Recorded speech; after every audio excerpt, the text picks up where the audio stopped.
somehow played through. It really has affected his mobility, and without mobility, he's just a kind of a shell of himself. That's a major loss. If he can't go. Closer than the experts think. I think Georgia's going to struggle, and Arkansas is going to sneak around, but Georgia wins close. I think it's hard to imagine Arkansas sneaking around with Matt Jones not at 100%. He is such a thoroughbred, such a great athlete that when he gets a groin, he goes from 100% to about 70%, and this Georgia defense is going to be swarming. I think Georgia goes to Fayetteville, maybe struggles by Bram Van Gorder. They dominate Arkansas in the second half and win big. So they win big, but they have to hope for a Tennessee loss to get back in that SEC East race. The Crimson Tide visiting the Vols, so there's no way that this classic rivalry could possibly top last year's game. Tennessee had to rally to force overtime.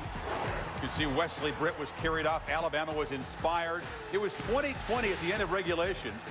The Vols converted a 4th and 19 to stay alive in the second overtime. Eventually won it 51-43 in 5 overtimes after about 5 hours.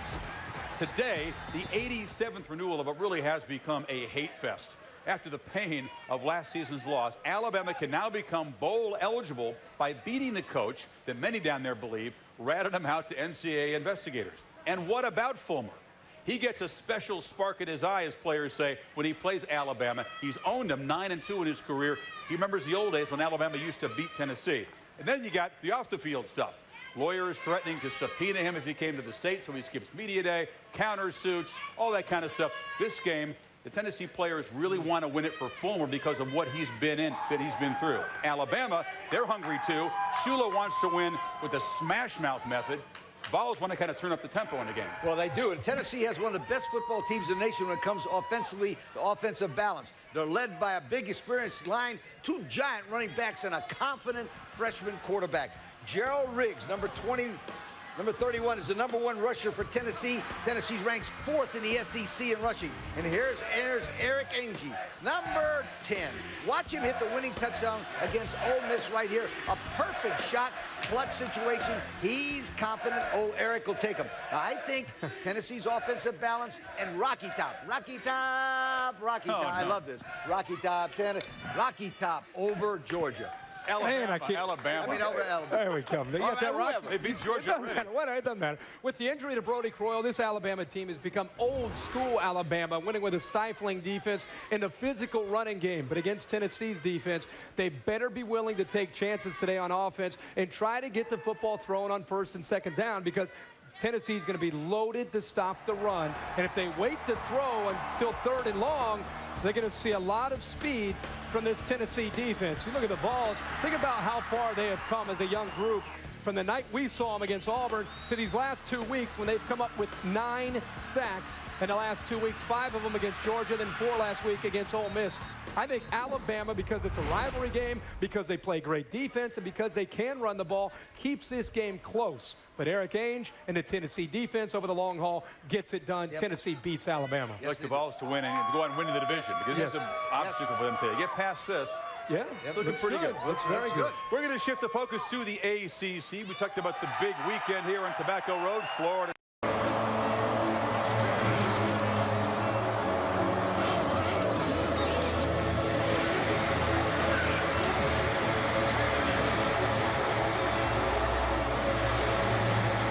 It's Barstool.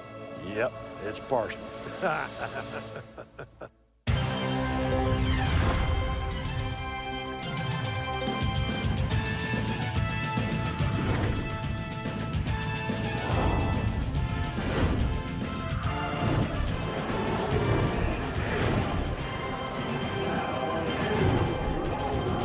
We welcome you to the Home Depot SEC on CBS. We are at Neyland Stadium on the campus of the University of Tennessee in Knoxville for the 87th renewal of this interstate rivalry between Alabama and Tennessee. The Volunteers in control of their fate in the SEC East, and they will play before a crowd that might exceed 109,000 this afternoon. It's the 5-2 Alabama Crimson Tide coming to town to take on the 5-1 Volunteers of Tennessee. And the Crimson Tide will take to the field first.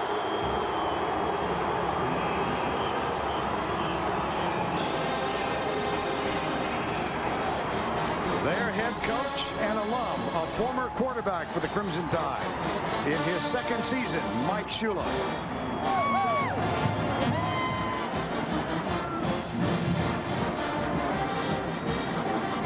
At 39, the second youngest coach in Division I.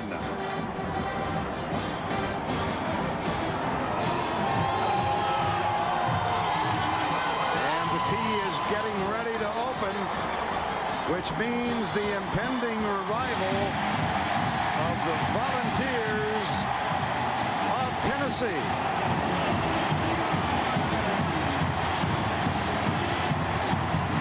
Their head coach in his 13th year, a former player at Tennessee, Philip Fulmer.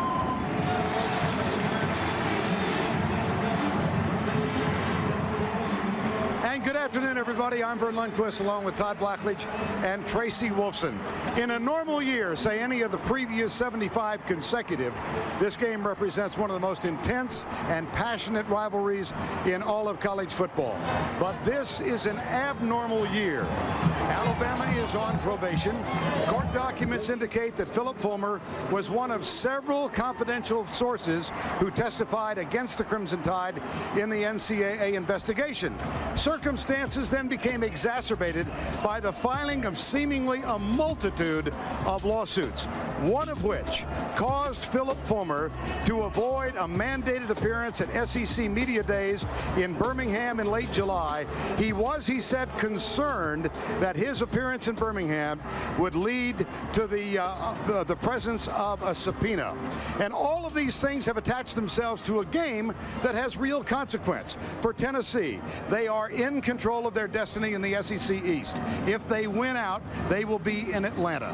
And in the West, for Alabama, still on probation but bowl eligible this year, a sixth victory will send them to a bowl for the first time in a couple of years. I'm joined by Todd Blackledge, and we got to ask, what effect do all of these things that are peripheral to the game have to do with the game itself? I don't think it's going to affect the players at all. I think for the players, this game is about intensity. It's about hard-hitting, physical football. I think this game is above all the legal stuff. This is a game about tradition. It's about Roll Tide and Rocky Top. It's about checkerboard end zones and houndtooth hats. It's about passion that's felt on both sides of this border rivalry. Never was there a more poignant picture of that passion than in last year's Tennessee's 5 overtime win, when their standout offensive tackle Wesley Britt suffered a serious injury, a broken leg. He urged his teammates, he encouraged the fans. He literally felt like he let his team down when he had to ride to a hospital in Birmingham in an ambulance. Alabama and Tennessee is what SEC football is all about. There is Wesley Britt. His coach, Mike Shula, says he's playing better than ever. 68 degrees. We have the threat of rain in the area. If we get lucky, it will await its arrival until about 7:30 Eastern time tonight. Tennessee has won the toss. This is the 87th time they've met. Consecutive seasons since 1928, with the exception, of course, of 1943, when neither team fielded a football squad. Tennessee won the toss, deferred. Alabama will get the ball. James Wilhoit will kick off. And Alabama's Crimson Tide leads the 117 NCAA Division I teams in kickoff returns. This one will go right by Brandon Brooks. And we go down to Tracy Wolfson. Thanks, Vern. This week, Tennessee head coach Phil Fulmer made sure to remind his team, especially the younger players, just how big this rivalry is. He didn't only talk about tradition, he showed them a tape of past games, of hard hits, of big plays, of former coaches and former players who have been involved in this game. He said it was important for them to get a little flavor of what this rivalry was all about. He told his team in the past, and he's told them again this year, you do not become a man until you've beaten Alabama. Guys, back to you. Thanks, Tracy. Spencer Pennington, his third start this season as the quarterback. He hands it off to Kenneth Darby. It is out last week. I was impressed with the way Pennington looked in pregame. He's very confident, very excited, and threw the ball very well in the warm-ups. Fumble picked up. Here goes Tennessee. Paris Harrelson. I think Turk McBride is the guy who got the penetration and knocked that ball out.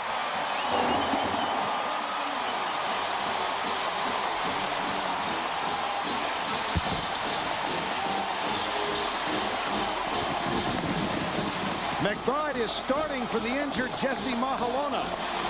Harrelson is fresh from a 10-tackle effort in the win at Ole Miss last Saturday night. And Spencer Pennington is in a state of disbelief. Wilhoit for the extra point. 18-yard return. McBride forces the fumble. Harrelson picks it in and rumbles in. Here's McBride right here. Just a quick penetration is going to get into the backfield and cause the fumble on the exchange between the quarterback and Darby. Just a great quick play by Turk McBride, as you mentioned, making his first start today. He was a defensive end. He's moved to tackle, and he has Tennessee on the board to start this game. It's Paris Harrelson from Flora, Mississippi. Touchdown, 7-6.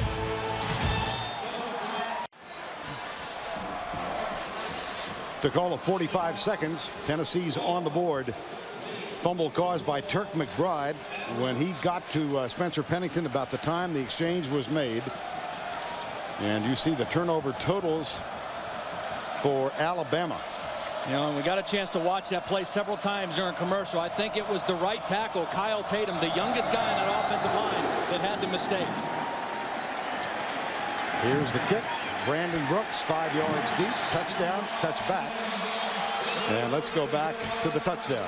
We'll take a look at the right side of the offensive line. Here's Kyle Tatum. Now the right guard is going to pull. He's got to cut this man off here to eliminate that kind of penetration. He hesitates for a second, and he gets confused, and McBride went right past his inside and made the play in the backfield.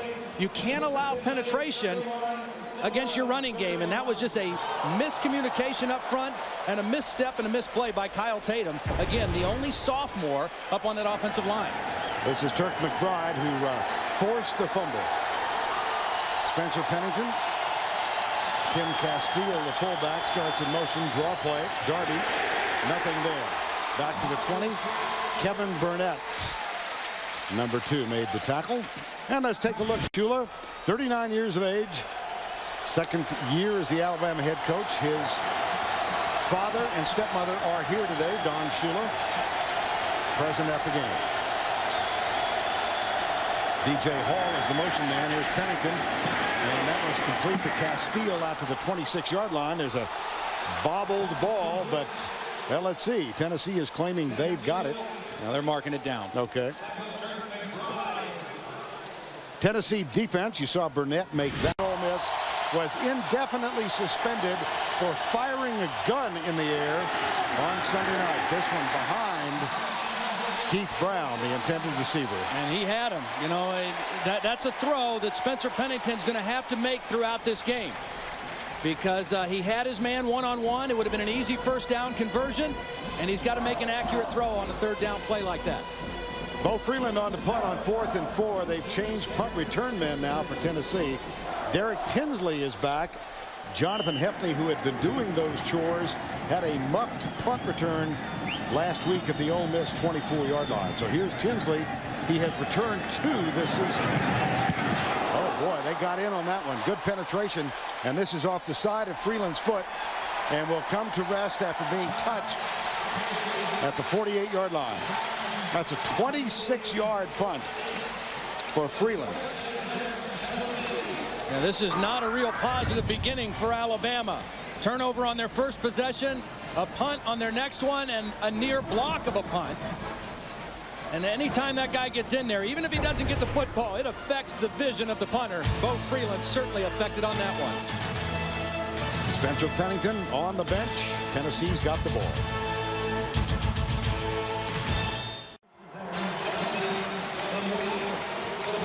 Kind of a muggy late Saturday afternoon in Knoxville. Eric Ainge, who made his way here from Glencoe High School in Hillsboro, Oregon.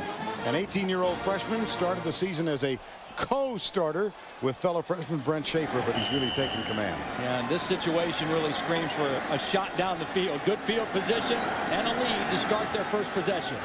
First down and 10. They will hand it off left side. It's Gerald Riggs, who is getting his 3rd consecutive start. And Jeremy Clark, number 99, makes the tackle. Victor McClure gets the start. Wow, there's a penetration. My goodness. D'Amico Ryans. blitz, the timing is critical. That was perfect by Ryans. 3rd and 9. Here's the audible now from Eric Ainge. D'Amico Ryans, who led this team in tackles a year ago, including one game against Arkansas when he had 25. Here's Ainge back. Lobs it over the middle. Chris Hannon cannot get it. Flag is down. Late flag. They might get Anthony Madison for this one. I don't know. This ball was thrown. I don't know if it was a catchable pass or not.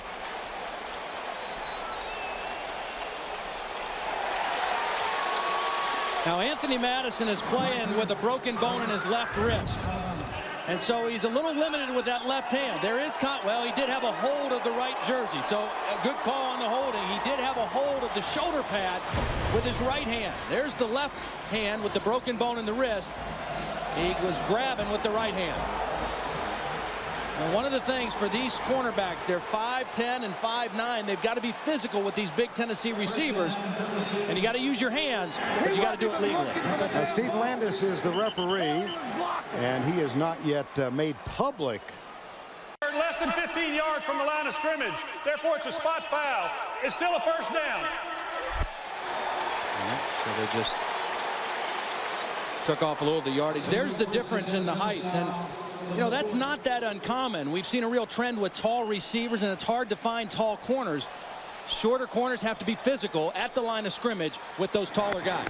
Ball at the 40, first down. They fake the reverse, hand it off to Riggs, and he runs into Todd Bates, number 56, one of the down linemen for this Crimson. Harper, Pepro, Madison. Here's Ainge across the middle. Dropped by Victor McClure, the tight end. See, if I was Alabama playing defense, and Joe Kynes knows it, when they're in that set with just 2 wide receivers and a tight end, I'd play cover 2, and Duff's defense has played this year, ranked number 1 in total defense in the SEC. Another third down, last time out on 3rd and 9. They got the pass interference call. And here is Eric Ainge with the change. Looks back at Riggs, makes sure he's got it. Ainge back, stunts, not a lot of pressure. Pass is too high. They intended for Tony Brown, and incomplete. Roman Harper was there to defend. One AA team in Western Carolina, and some other teams that aren't offensive juggernauts, to say the least. But this is a good challenge for him today. Here's the lefty, Dustin Colquitt. Leader career now in number of punts, and this one is sky high. That almost gets as high as the upper deck, and a fair catch is taken. That went higher than it did far, I'll guarantee you that. 18 yards. Yeah. That was 36 yards up and 18 yards long. Time call, 7-0. First down from the 21-yard line, just across the 20. Spencer Pennington, double fullbacks as Castile spends a lot of time at the tailback position, especially after Ray Hudson went down with the injury a week and a half ago. So Castile moves over to tailback on this play. Well, he plays a lot of both. I mean, he's more of a 6 yards on 3 tries on first down so far. 2nd down and 9. Jesse Mahalona, who's been a star the last 2 weeks. And here's a reverse to Tyrone Prothro. And my goodness, did Jason Allen do a great job of reading it and staying close. Yep, he sure did. And he did a great job of getting down into a football position and maintaining his leverage, not allowing the guy to get outside. Jason Allen started the year as a corner. Here he is. Watch him come outside and then just keep him to his inside. And that's what you have to do. If you're on the edge, if you have perimeter contained, you've got to get outside of him and force him back in where your help is. That's a beautifully played by Jason Allen. Well, now Tennessee playing to its strength. They've got Mahalona in there. Pennington, inexperienced as a quarterback, looks at 3rd and 9. And this is why that first down is so critical. 3rd down and 5 or less, they could run or throw. This is pure pass. He's got a lot of time. He goes deep and left side, and he overthrows the receiver who for a moment was open. That was Keith Brown. They will punt, and we will go back and spend a moment with Tim Brando in New York. Against Florida. No. I don't know what I'm more surprised about, that upset or Timmy B breaking out the banjo coverage. Here's the pressure. They get the punt away. Freeland, fair catch called by Derek Tinsley. And it comes at the 42-yard line, a 38-yard punt, and nothing on the return. We're midway through quarter number one, Neyland Stadium in Knoxville. And the Vols are up by 7. 8:34 to go. Opening quarter, 7-0. Began to sprinkle a little bit, so they had the ball covered during most of the timeout. Quarterbacks love that. You don't like that ball getting wet. First down and 10. Here's Ames. They fake the reverse again. Tony Brown coming around. They give it off to Riggs. And he runs into Cornelius Wortham. We go down to Tracy Wolfson.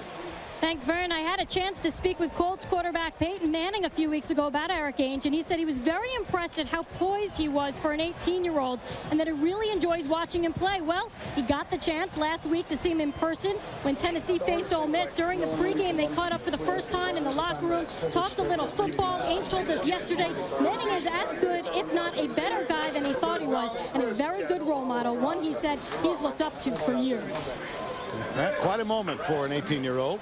Quite a moment for a 26-year-old. And that one is picked off. Sure was. In and out of the hands of Tony Brown and into the hands of DeMeco Ryans. Well, Alabama had to turn. Reception of the season against Eric Ainge, but put that one all on Tony Brown. That's right. First down and 10. Here's the handoff to Kenneth Darby down inside the 40 to 38. I'm just thinking about something that Eric Ainge told us yesterday about his conversation with Peyton Manning. And he said one of the pieces of advice that Manning gave to him was every interception has a story. Yeah. Your responsibility as a quarterback is to take responsibility. That's right. It's not to try to explain what happened on every interception, because balls get tipped, balls get bobbled, just like that one. It goes down in the books as his interception. But as you mentioned, really more the fault of Tony Brown, if anybody. 0 for 3 in the early going. His team leads it by 7. LaRon McClain is in at fullback now in front of Darby. Leads the way left side. Darby breaks into the secondary, and he's got an Alabama first down at the 34. And see, that is the first Alabama first down. It comes at the 34-yard line. Timeout. Yeah, Alabama wanted Alabama. it. Mike Shula called it from the sideline.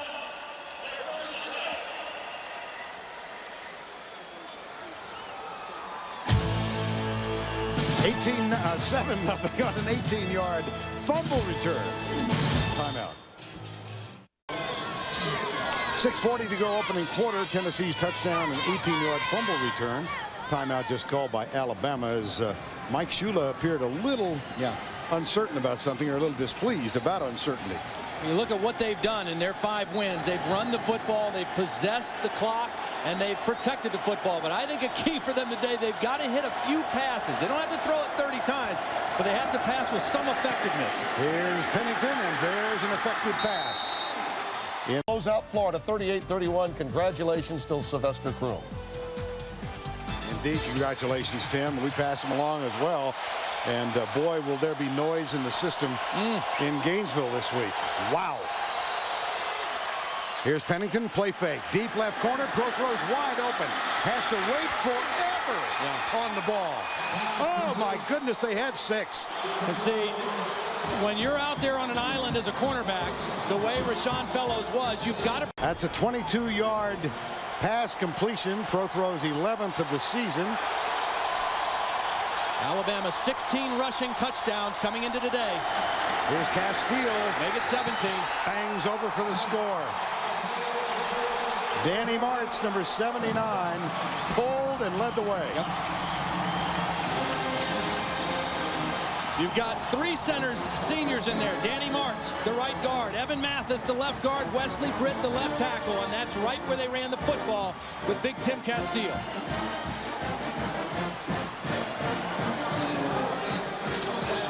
That is the 6th rushing touchdown for Castile this year. Brian Bostic on for the equalizing extra point. Alex Fox will hold it.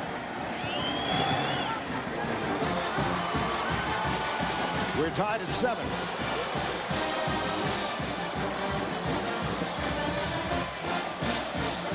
Spencer Pennington hit 2 big passes in that drive, and then Tim Castile finished it off. Alabama ties it up 7-7 here in Knoxville.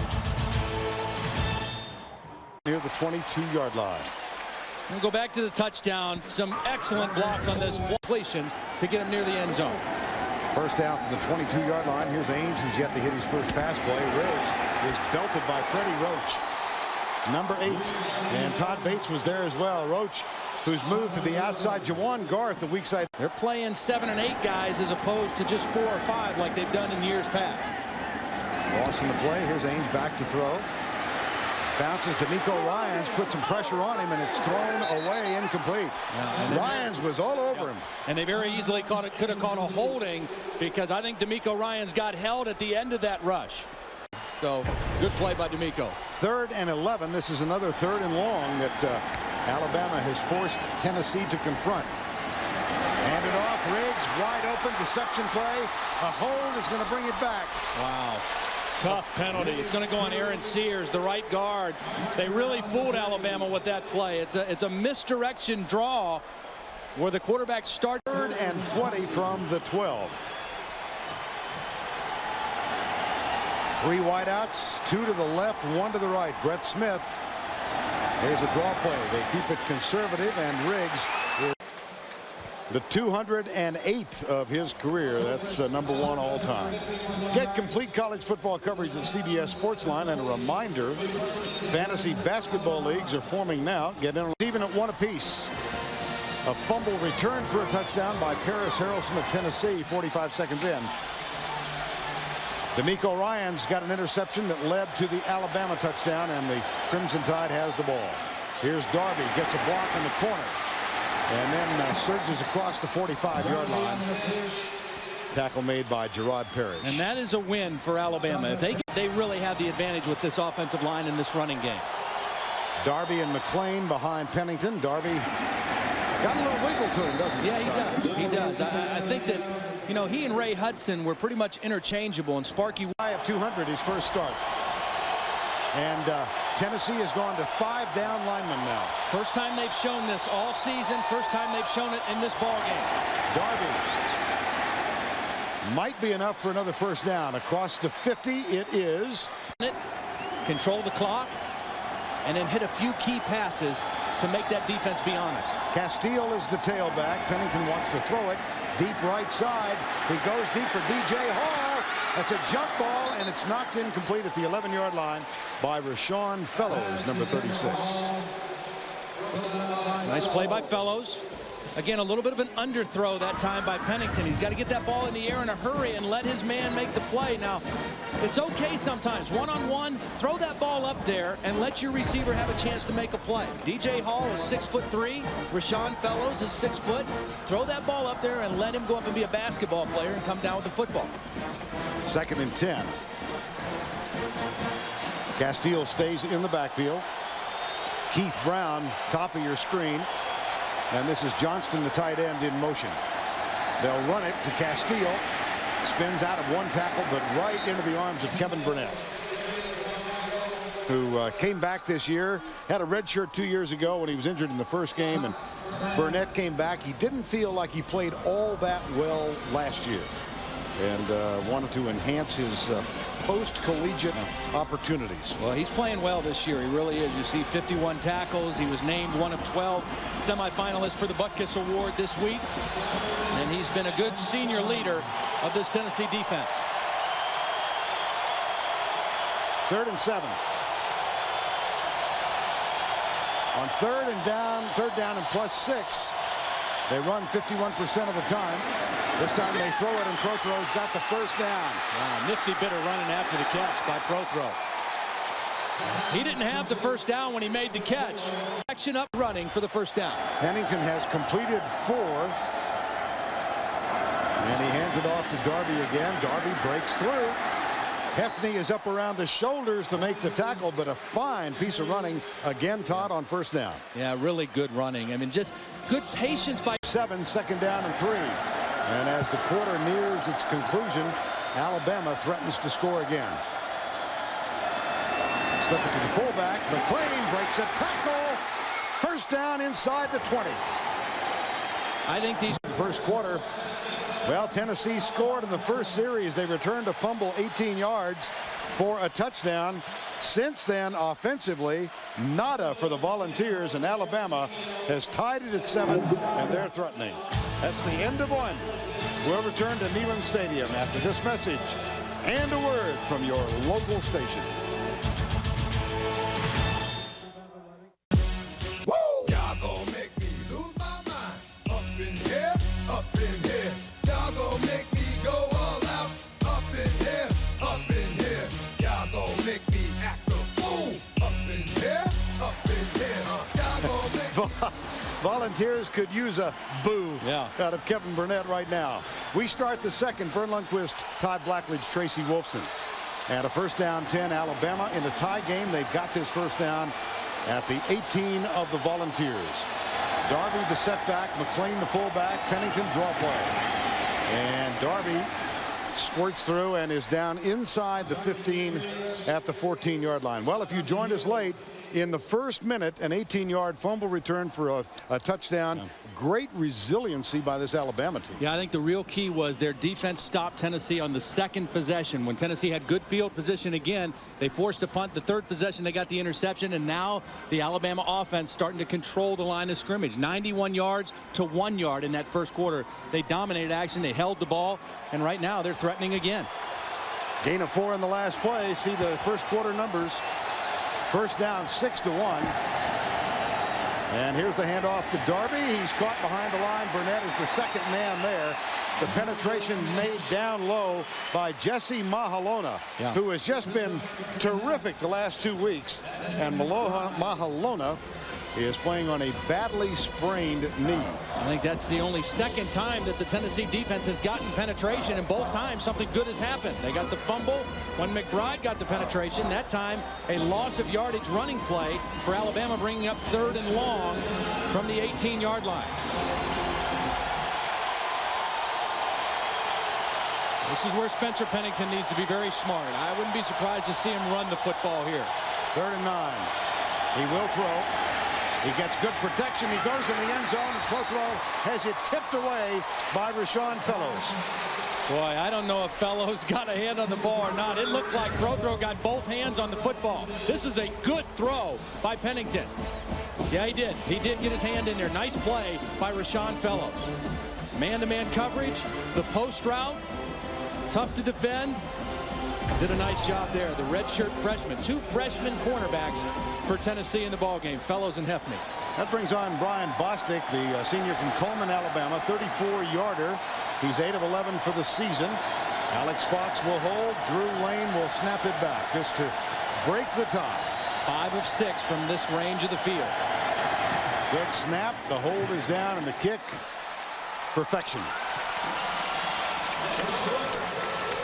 Quite an impressive drive by Alabama. I'm sure they're unhappy, and a flag is down now at the 18-yard line.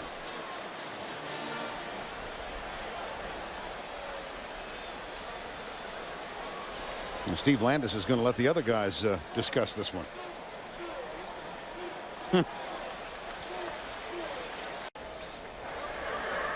There is no foul on the play. To our chagrin, it's 10-7. Philip Fulmer's team trails by 3.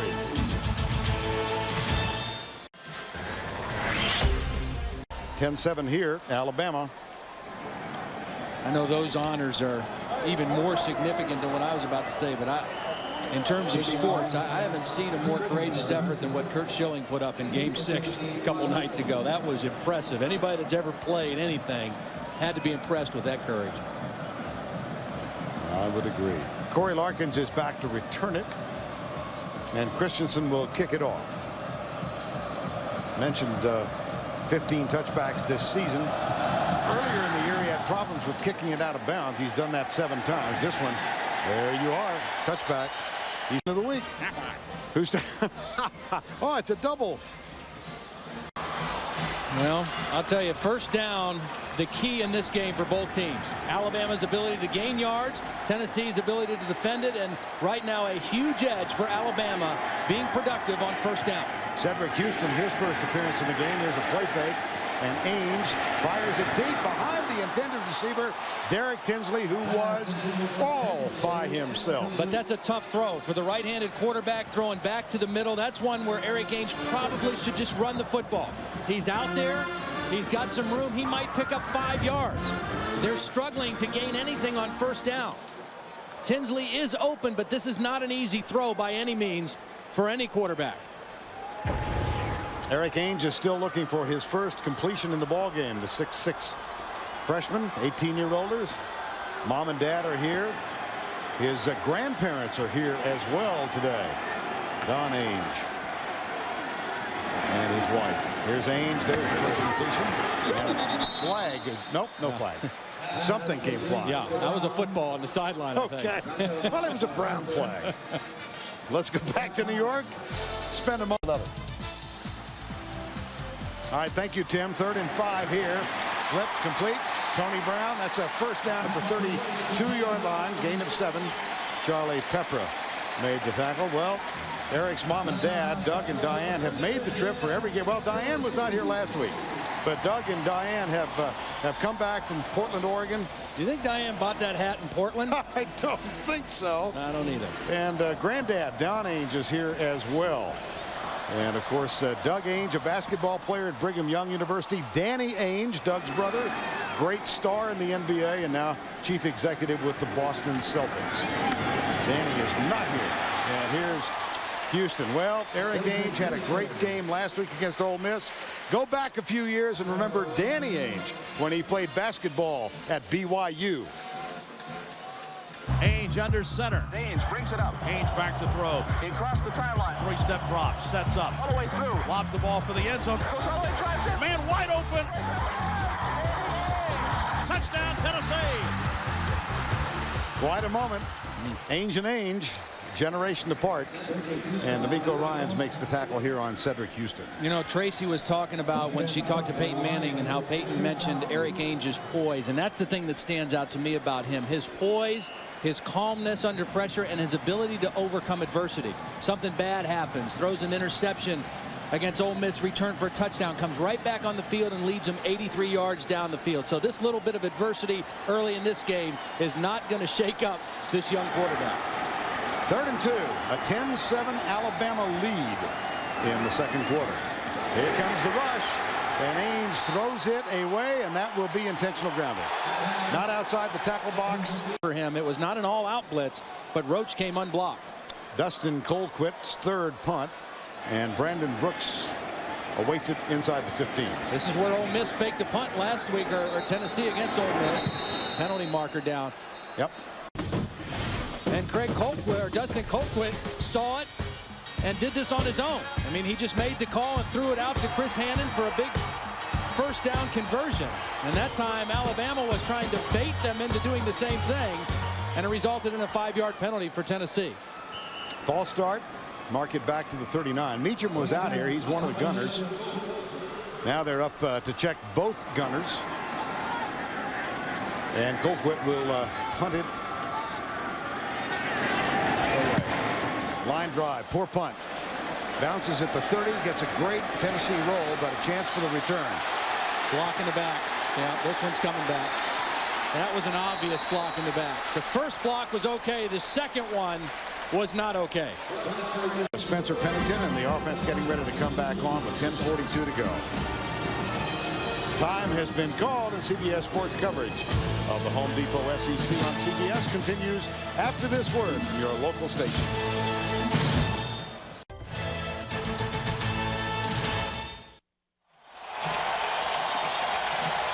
Back at Neyland Stadium in Knoxville, Monday on The Late Show, Dave gets some tough love from Dr. Phil, plus CSI New York's Gary Sinise.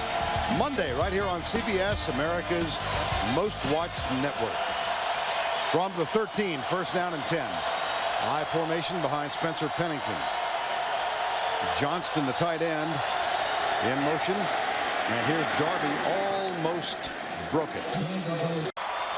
2-0 as a starter this year and doing a nice job so far today against Tennessee. 2nd down and 6, gain of 4 on the first down play. There's the pulling guard, and Darby out to the 19-yard line. And for more on Spencer Pennington, let's check in with Tracy Wolfson. They came in together, and Pennington said he is my best friend in the world. Big hunting buddies. Yeah. Like you and I are. Yeah, get out in the outdoor. We hunt for barbecue restaurants. That's what Darby showing a little elusiveness, and out to the 31. Well, having a shoulder injury that he sustained in that Georgia game, and he wasn't healthy enough to play, but he's going to play this spring, and Mike Shula has given him the okay for that. Here's the play fake. Pennington back, goes deep for pro throw. He's got the inside position, and the pass is overthrown by 5 yards.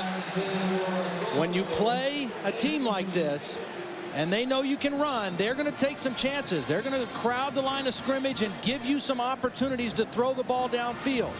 You don't have to hit all of them, but you need to hit some of them. And that was a good opportunity for Spencer Pennington, just a little long on the throw. And it's going to set up a 3rd and short. Pennington came out of high school with the opportunity to go the second.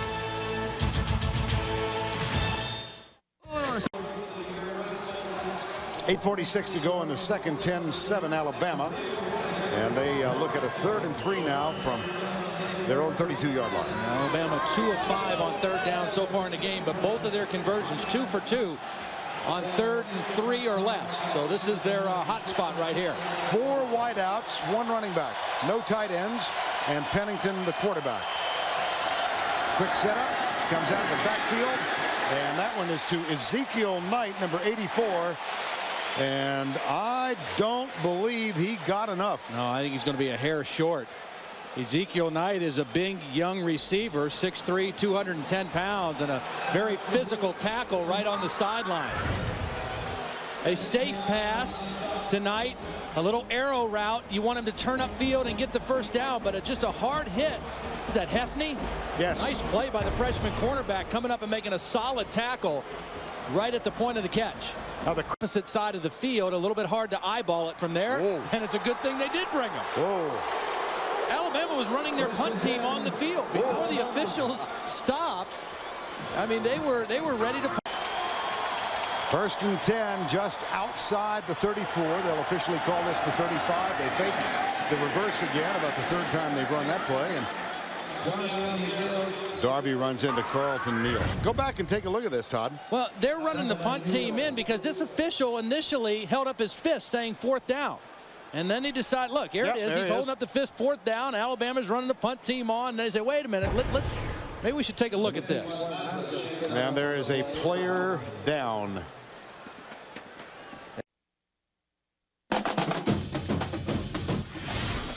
One of our vivid memories from a year ago, Wesley Britt, 6 plays in the game at Bryant-Denny Stadium. Sean Williams carrying the ball, a fractured leg for Wesley Britt, the junior from Coleman, and he urged his teammates and the fans in the stands to persevere and carry on. Told us this week that he remembered getting to the hospital in Birmingham with that fractured leg. He insisted on watching the end of the 4th quarter and all 5 overtimes on a television set before they put him under and operated.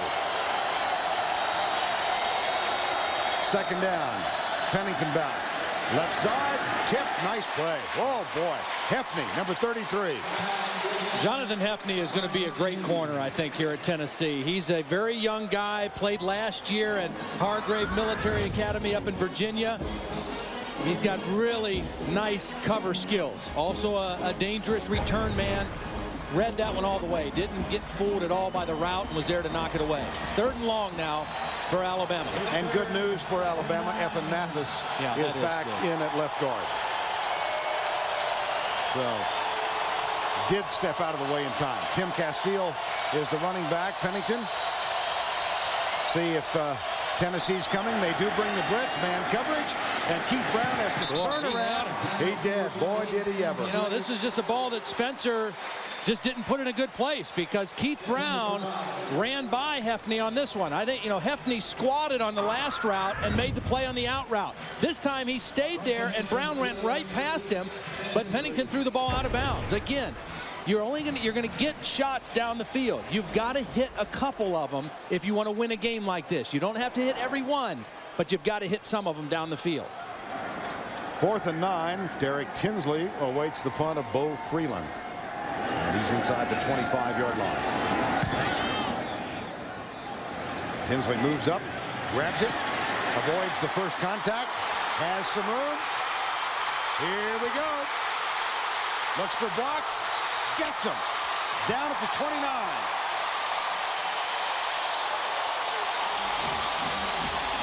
38 on the punt. 45 on the return. By far the longest punt return for Tennessee this year. Coming into the game, 9th in the SEC in punt returns, averaging just a little bit over 5 yards per return. Philip Fulmer opting to go with the change to Tinsley, a guy who can make people miss. You got to make the first guy miss, which he did. And then just an excellent bit of open field running and vision by Derek Tinsley. Has been a running back, has been a wide receiver during his career. Now a dangerous return man. On first down, Eric Ainge fires it, dropped. Jason Swain maybe a little bit behind him, but I think a catchable ball. Well, that was a hard catch. That was not a very well thrown ball, I don't think, by Eric Ainge. I mean, he can throw the ball a lot more accurately than that. They went for the big pass play on first down. And again, when you're struggling a little bit, whether you're a young quarterback or a veteran quarterback, sometimes you try to aim the ball instead of just getting back there and cutting it loose. Now you saw 2 of 9 in a quarter and a half for Eric Ainge. Total yardage, this is astounding to me. 21 yards for Tennessee so far in the game. 21.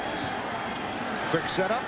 Down to the right side. Swain makes this catch and gets out of the tackle and moves it down inside the 20. Charlie Pepper. Well, remember the decision that Philip Fulmer made before the season began to name his 2 18-year-old freshmen as co-starters. C.J. Leak was the starter at that time. Rick Clausen the backup. And Schaefer actually started the first couple of games this year. We've not seen him in this ball game. He played in only 2 series last Saturday night. And they will bring the chain across now to see if they got the first down. And an interception. And see, the real burden for Brent Schaefer right now is to not allow himself to get discouraged. He's got to stay with it. He can't feel sorry for himself because he's not playing as much as he did earlier. He's got to keep preparing as if he is the starter, because right now he's 1 injury, 1 play away from being the guy again for this Tennessee offense.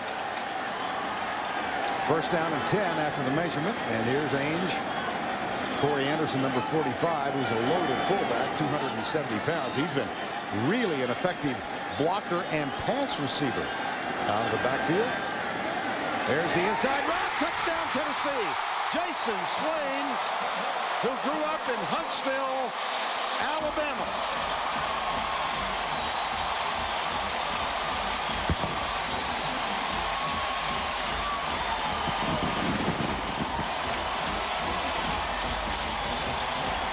Alabama showed their blitz too early on this play.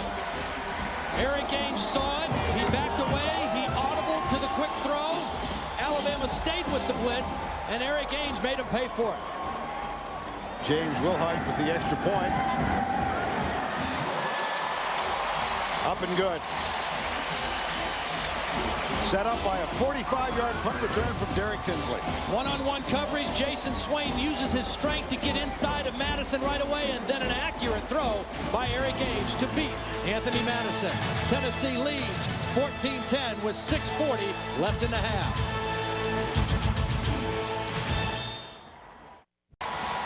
Eric Ainge, Brent Schaefer, Tony Brown, the senior co-captain, one of 6. Ainge is explaining, the 18-year-old explaining to the senior, here's what we did and how we did it. Yeah. Well, he really is, Todd, remarkable. Look at the bandage, the rubber bands on each wrist. Those are for Dan Marley and his uncle Danny Ainge. They used to wear rubber bands at practice with the Phoenix Suns.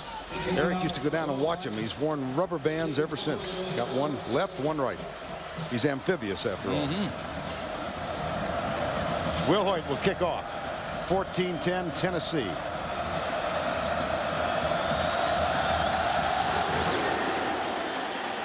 Brandon Brooks moves up, grabs it at the 5. At the 25. at the 30. I want to go back to the touchdown.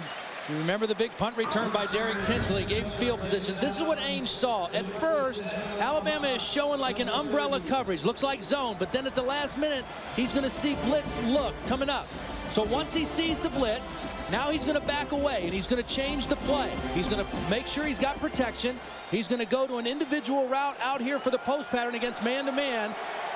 They're going to pick up the blitz, and he's going to throw a touchdown. I mean, that just shows you the maturity level of this 18-year-old freshman. See the defense, change the play, throw a touchdown. First down and 10. Play is stuffed. Well, they got 19 yards on that play. They had 21 yards of total offense prior to the play. And a 45-yard punt return really got him rolling. But this is just excellent work by Eric Ainge, reading, recognizing, and then making the accurate throw to Jason Swain. Now Mike Shula, as a player, lost in 1985, won here. A big victory, 56-28 for Alabama. He was the quarterback in that one in 1986. And obviously a little upset with the results of that last play. Here's Pennington, screen pass, right side. They don't have it set up really well, and it's diagnosed at the 33-yard line. Well, the Aflac. No, I took your role. I'm sorry. I apologize. Okay. Do I get to try it? Aflac? Okay. Who started the Alabama-Tennessee victory cigar tradition? Who supplied the cigars? Bear Bryant brought the tradition with him. The cigars were lit after they defeated Tennessee. Here's the pass. Contact. Ruled incidental. Jason Allen was there. It will be fourth down. And a little extra bounce in that Tennessee defense, that possession. After their offense got the score, a little jumping around, a little celebrating on the sideline. And Alabama's got to keep their poise right now. They've played well. They are behind with 5 minutes left in the half, but they've got to hold it down now and count on their defense. Well, because Hefty mucked a punt last week in Ole Miss, they made the change to Derek Tinsley, and whoa, contact is made. There's no halo rule this year. No, not at all. So that was a legal play. A little extra attention paid to Mr. Tinsley right now. That was Ezekiel Wright, number 84. Now, Philip Fulmer played here, but our Home Depot coach's decision involves his decision to play here. Philip Fulmer out of Winchester, Tennessee, down near the Alabama border, visited Alabama. Bear Bryant tried to convince him to come and be a linebacker, and Tail was told around Knoxville that Bear Bryant was going to retire soon. Fulmer said, okay, I'll come to Knoxville. He did, and he wound up coaching against Bear Bryant. Yeah, actually committed to Bear Bryant first before changing his mind. And a timeout is called. In his 13th year as the head coach, and a winning percentage of 81. Tennessee leads by 4. Kenny Stabler leads a fourth-quarter comeback, 72. The Miracle Tide, two TDs in the final 36 seconds. In 1982, Johnny comes marching home. In 1995, Peyton Manning's pass to Joey Kent. And in 2003, 5 overtimes. I'll take a breath, and they prevailed 51-43. That's a lot to say in a very short time. Pedro Martinez is busy tonight, isn't he? I think he's going to be watching the game up in Fenway Park. Play fake, Ainge. Looks deep. Robert Meacham pulled up, and that one is almost intercepted by Ramsey Robinson. And, you know, Eric Ainge, I mean, he went for the big play down the field, but he had his fullback wide open. Nobody picked up Corey Anderson coming out of the backfield. He might still be running if Eric Ainge would have thrown him the football.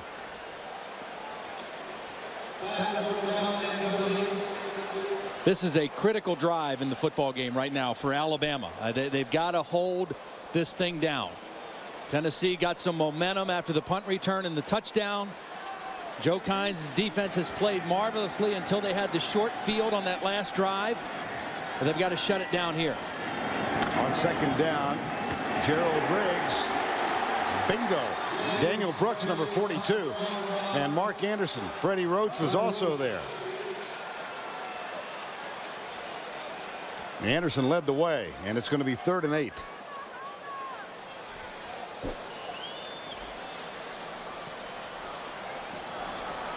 Good to see Jawan Garth back in the ball game for Alabama. He's been out for a couple weeks with a shoulder injury. First week back.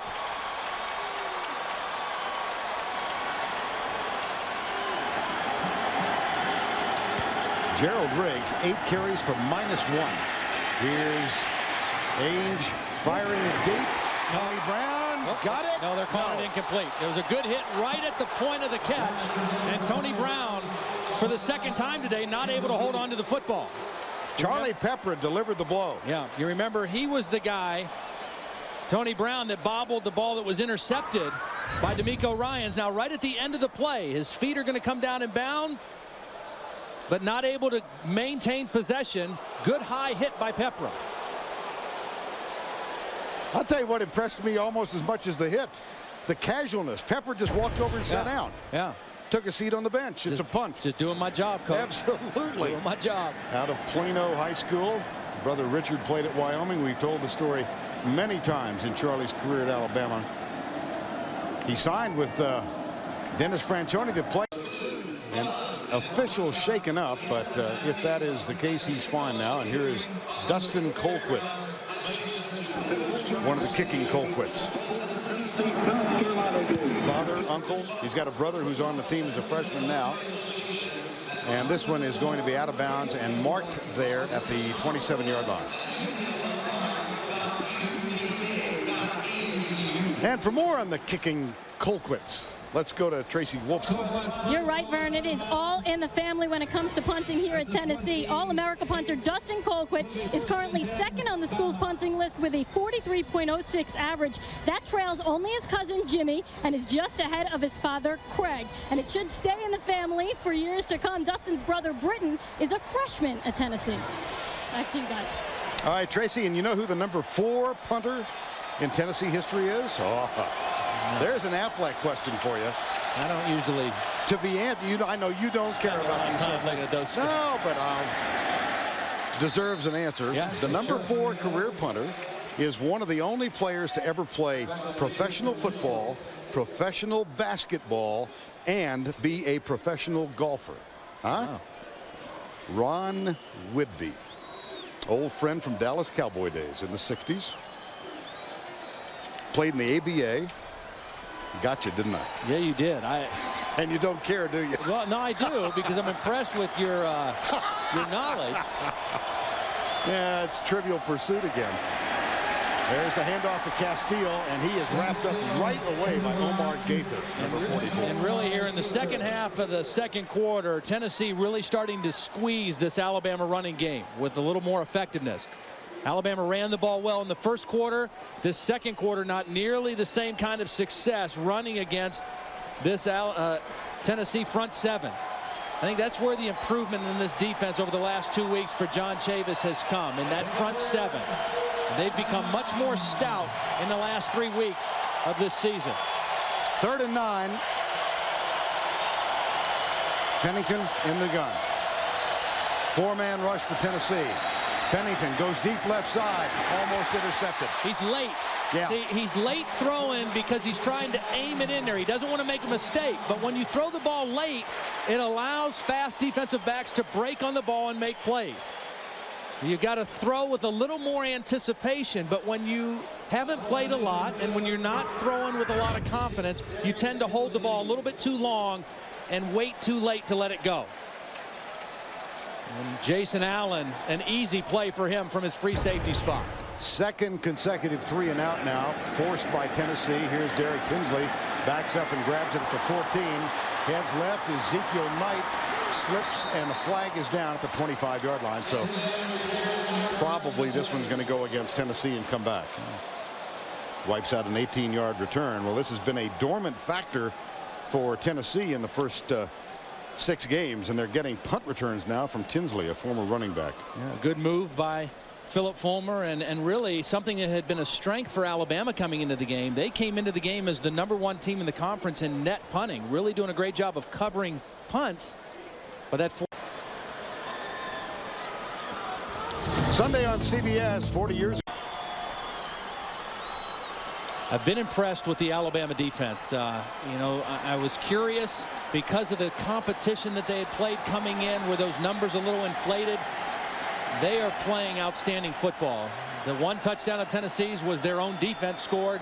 The last one, the result of the long punt return, defending the short field. But for the most part, they have played very strongly against Tennessee. Ainge screen pass, Gerald Riggs. Fumble. I think the ground caused this fumble. Yeah, that's going to be the rule. Yeah. Riggs hit the ground and the ball popped up once he hit the ground. Second down. Very fortunate, though, for Gerald Riggs, because that was a touchdown for Alabama. Watch Riggs as he's going down. D'Amico Ryans hits him. He's on the ground and the ball comes out. Yeah, he's down and then the ball pops out. Good call by the official. Here's Ainge, drills it, tipped, almost picked off. It was tipped by D'Amico Ryans, and Roman Harper down near the shoe tops to try and make the grab. You know, sometimes you say of a player that he has a nose for the football, a defensive guy. D'Amico Ryans is that kind of a guy. He's got a nose or a hand or a foot for the ball. He knows how to make plays on the football. And 2 plays in a row, Tennessee very lucky to escape without a turnover. Brings up a 3rd and 7. Eric Ainge 5 of 15. And Tennessee 1 of 5 on 3rd downs thus far. Houston is in the backfield. Draw play. Houston. And Alabama holds. They'll get the ball back. It's D'Amico Ryans again. I think Alabama will use their last time out here to stop.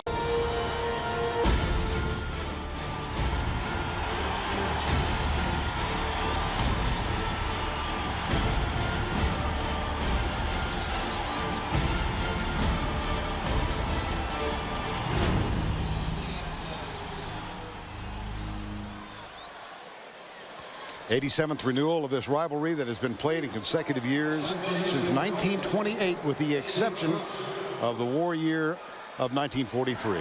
Dustin Colquitt on to punt for the 5th time. Looks like, well, let's see if they come after it. They have blocked 2 punts this year. They've got the return on. Colquitt straight up and straight down. Very, very short. And this one, boy, this does not look like the Dustin Colquitt we've seen. He said in the media that he's in a slump. Well, that doesn't look like the Dustin Colquitt that we've become accustomed to watching the last couple years here in Knoxville. Like many punters, he goes through a pregame ritual. This is Dustin Colquitt visualizing the punt he's going to attempt in the game. I don't think he visualized either the 18-yarder in the first quarter or this one of 27 yards. I mean, this is so costly because Alabama with 1:10 right in Tennessee territory. A couple plays here and they're in field goal range. Pennington, blitz coming. Pennington comes near side. They'll try and get out of bounds and do. It's Keith Brown. Ole Miss down in Oxford. Both the Giants and the Colts had the week off. Eli and Peyton both down there for the game. I talked to Archie this week. He said they just had a great time having both guys there. There were a few pictures taken. I bet. Here's Pennington back. Got him. Flags are down as well. It's Turk McBride. Let's see if this is holding. Well, it's either going to be holding or face mask. Right. No, they're going to call holding.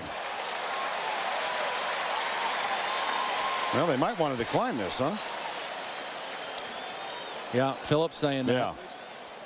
Boy, what a costly sack. Pennington hadn't given up a sack or taken a sack number until that 76 point. of the offense. Penalty refused. 3rd down. Turk McBride working into tackle position. There's a different right guard in there. That's Travis West, a redshirt freshman, in there against Turk McBride, and he got whipped on that play. 3rd and 11 with 47 seconds to go. Again, 5-man rush. They screen it left side. It's dropped by Kenneth Darby. And it will be 4th down. Well, credit the Tennessee defense. Defensive coordinator John Chavis in this second quarter. They gave up 91 yards of offense in the first quarter. You take a look at their sacks, 10 in the last 3 games. In that second quarter now, they've only given up under 30 yards of offense. So they did a great job in the second quarter. Flags down prior to the snap. Or is there a timeout called? I think Tennessee got a late timeout called. Mike Shula arguing that they didn't get it called in time. They're second of the half. Alabama tried to kick it quick. They tried to run out and kick it before they could get guys off the field and get a timeout called. Now, there were 14 Tennessee Volunteers. Yeah. And 2 coaches. I mean, 2 coaches and 14 players trying to call timeout, and Alabama tried to catch him. But they give Tennessee the timeout. Nah, that Shula, he's a shifty one. Time call. Is that a graphic? 42 seconds to go before the break. 14-10. Around the SEC, Tommy Tuberville, 10th season as head coach. First time he's ever played Kentucky. Mississippi State defeats Florida 38-31. Sylvester Croom's first SEC win. And Arkansas at home tonight against Georgia. Big question there. The health of Matt Jones. Had the groin injury last week in the game we did. Now Corey Larkins is back to return the punt, and how about that? They got it down at the 1-yard line. Halftime, Tennessee leads at 14-10. Monday on CSI Miami. Sports Star is accused of new episodes of CSI Miami and CSI New York this week on CBS, America's most watched network. The 20th version of Rocky Top this afternoon, just played at halftime by a bagpipe band.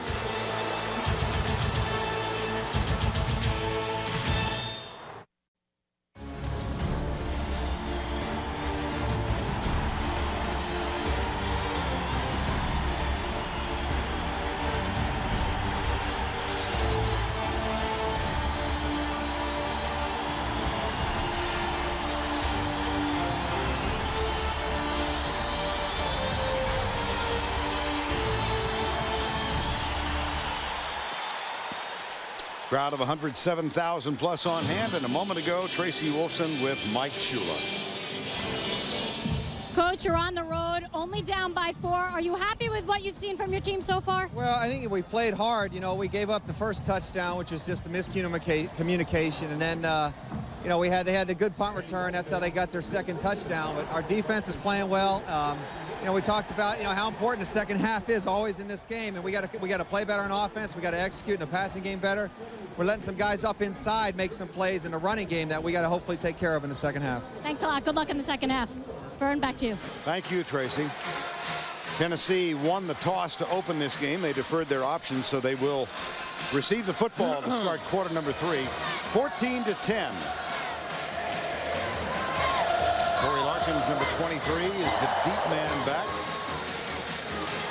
Jamie Christensen will kick off for the Crimson Tide.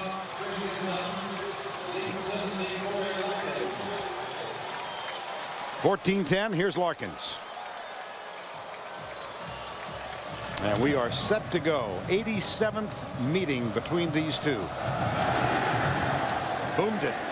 Boy, oh. Did. Somebody check the helium supply. That was really a terrific kick by Jamie Christensen. And a first down. I think I'm as impressed with this Alabama defense as anything in the first half. Well, they've been impressive. Tennessee's defense was impressive, particularly in the second quarter. I think the second half is very simple now. Alabama can't win the game if they aren't more productive throwing the football. Only 61 yards passing. Tennessee, I don't think they'll win the game if they don't run the ball better. Only 9 yards rushing on 12 attempts in that first half. That's what it's going to come down to. Which team does what they need to do in the second half. On first down, the handoff goes to Gerald Riggs, who has had a non-productive afternoon. Jeremy Clark is there to make the tackle. Halftime stats presented by the Hartford. First downs, minimal number. Rushing yards, very minimal for Tennessee. It's been a defensively dominated game. Well, Alabama did everything they needed to do in terms of possessing the football, gaining more yards. The one breakdown in special teams is the difference in this game on the scoreboard so far. Now the touchdown specialist, short yardage specialist, Jabari Davis, is on this 2nd down and 10. Here's Ainge. Fires it to Tony Brown. He's got the grab at the 36-yard line. The senior co-captain. A gain of 16, a 1st down. Well, this Tennessee team, it's kind of skewed when you look at the points per game against opponents. That's because of that huge loss to Auburn. Right. And they got waxed pretty good up here by Auburn, but in the other SEC games, close, but they found ways to win, and that's all that matters, really. Here's Ainge, 1st down and 10. Well, they say on the golf scorecard, you don't have to draw a picture, just put the number in there, right? Yeah, right. Doesn't matter how you got it. There's Jabari Davis gets the carry and comes left. Well, first half possessions for Tennessee. You see Dustin Colquitt very active as a punter and not that effective. And you see the big difference that was highlighted where they started with the football after that punt return at the Alabama 29. That made all the difference for a Tennessee offense that only gained 53 yards in the whole first half. 2nd down and 8.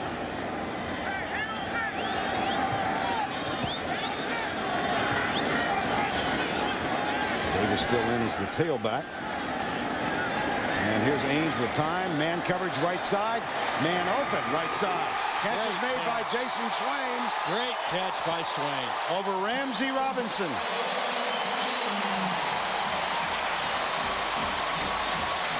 Now some of these receivers for Tennessee are really tall. Jason Swain is 6'1", but he's 210 pounds. He's a strong receiver. Does a nice job of just keeping the defender off of his body and making the hands with his catch. Or making the catch with his hands. You know what I meant. Great job of catching the football with his hands against close coverage. Gain of 37, 1st down at the 25-yard line. And that's the first big play that the Alabama defense has given up. Talked about this average. Excuse me. I'm sorry, Todd. Hand off to Davis. Oh, he is popped. Freddie Roach, number 8. Yeah. Freddie Roach, great penalty. You know, kind of had a heart-to-heart with him, and he has really played well in the last 4 ball games. One of a quartet of players that Joe Kynes singled out to us in our conversation on Wednesday as being real leaders on this team. D'Amico Ryan's another. And here is the handoff. It's Davis. Boy, they just cannot get anything. They can't gain a yard running the football today. They're trying 3 different backs. They're trying to go with a bigger, stronger back to run for the Tennessee backs. 3rd and 8, 3 wideouts in. Here's the change by Ainge again. He looks out at Chris Hannon on the right side wearing number 13. He's got Tony Brown and Brett Smith to the near side. Out of the eye. They go right side. Oh, very my goodness. Roman Harper was reading that the entire way. I mean, he was alert to the check. He was reading Eric Ainge's eyes, and he made a break on the ball and almost came up with the interception. Ainge is only looking to the corner. He's not looking at Roman Harper, the safety, who read his eyes and came up to make the play. That's going to bring on James Wilhoit for a 40-yard field goal attempt. Wilhoit had one of the biggest field goals of this season, a 51-yarder to defeat Florida. Our first game on September 18th, but you can see by the numbers he's not having a great year. This is from 40 yards out. It cuts just inside, then looked like Kurt Schilling. Had a lot of movement. It's good.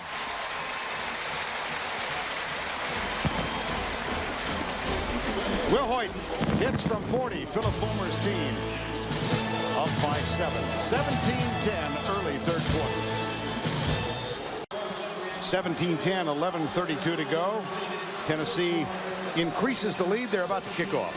Yeah, and I saw them working on a couple different kinds of kickoffs in practice on Thursday. Partly because of the dangerous return men that Alabama have had this year. One of them is an onside kick, intentional, where you're thinking that they're going to run back to set up the return. The other one is a bloop kick that you try to hit right around the 20-yard line. I wouldn't be surprised to see some kind of an unusual kick here by James Wilhoit after they up their lead by 3 more points.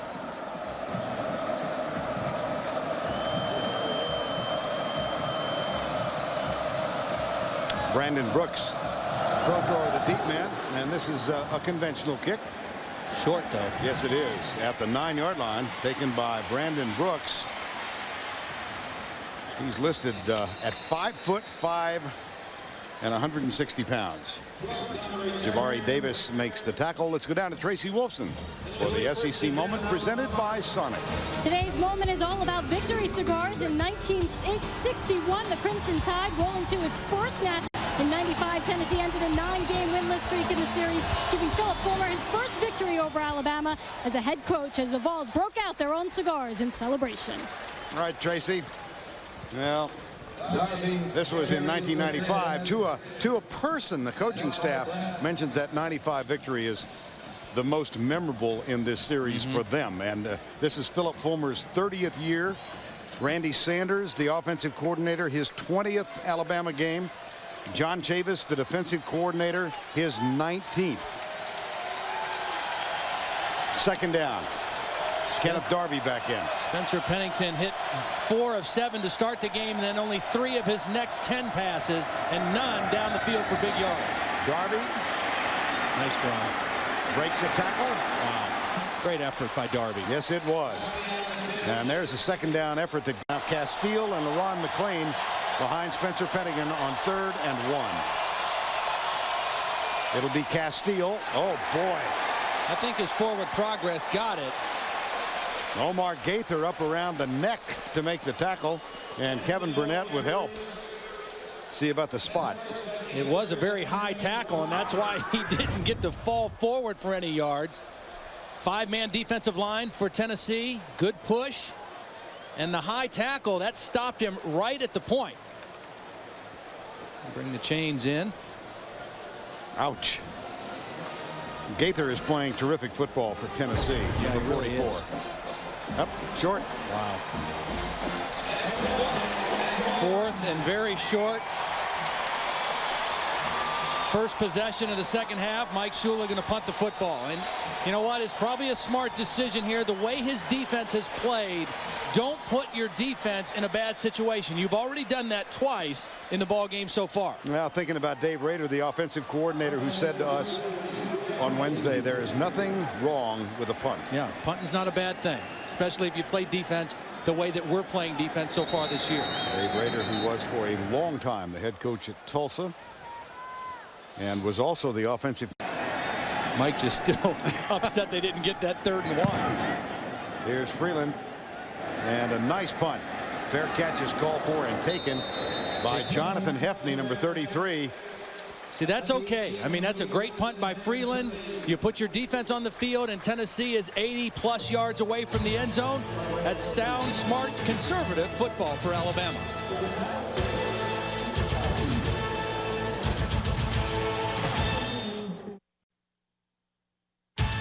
The Home Depot SEC on CBS is sponsored by Red Lobster, Crestor. Back at Neyland, where at the half, Tennessee led by a 14-0, 14-10 count. And at that point, they had 53 total yards. Their opening drive of the 3rd quarter, they went 57 and got a field goal. Here's play action. Eric Ainge being chased, pulls up, fires it, big play. That's caught by C.J. Phaeton, number 17. A gain of 20 on the 1st down and 10. Phaeton, who caught the 4th and 19 pass in last year's overtime win for Tennessee against Alabama. Little bootleg for Ainge, showing his mobility to get out of the pocket. Another tough throw back across his body, but that time very accurate to crossing Phaeton. 1st down and 10 on the 20-yard gain. Ainge with the change. Backs come up, make sure they've got it. Now they're back. And off. Houston to the 50. Best run of the day for Tennessee right there. Gain of 13, another 1st down. A check off at the line of scrimmage, running the power play weak. Aaron Sears pulling through, the fullback with a nice block. And the best run by far of the day for the Tennessee offense. Houston, who was the starter for the first 5 games of the year. and gave way to Gerald Riggs last week. Another call from the line of scrimmage. Randy Sanders giving the call in after they see what the Alabama defense is lined up in. Alabama not changing anything. They're lining up and playing the defense right here. There's Houston again to the right side.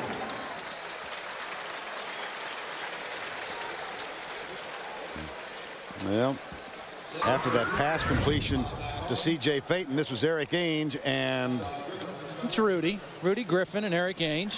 A couple soon-to-be folk heroes in their respective states. Rudy, who started his career at the Citadel, and Eric Ainge, who did not grow up knowing a lot about this rivalry out in Portland, Oregon.